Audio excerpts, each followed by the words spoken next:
Healing వాస్తు తెలుగుకి స్వాగతం మిత్రులారా.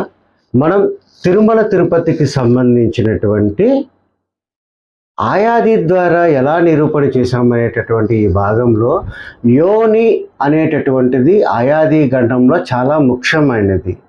అసలు యోని అనేది ఏంటి ఈ యొక్క వీడియోలో మనం ఎక్స్ప్లెయిన్ చేస్తాము. అదే రకంగా తిరుమల తిరుపతి ఆలయంకి ఆయాది గణంలో యోని అనేటటువంటి వచ్చిన అంకెకి అక్కడ పెట్టినటువంటి ఆ యొక్క సింహద్వారానికి ఉన్నటువంటి సంబంధం ఏమిటి అనేటటువంటి విషయాన్ని ఈ యొక్క వీడియోలో మనం చెప్పదలుచుకున్నాం మిత్రులారా.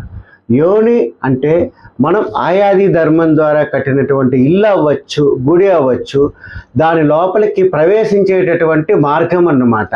అనగా మెయిన్ డోరు లేదా సింహద్వారము అని చెప్పి చెప్తాం మిత్రులారా. సో ఈ రోజున మనం ఈ యొక్క తిరుమల తిరుపతి క్షేత్రం యొక్క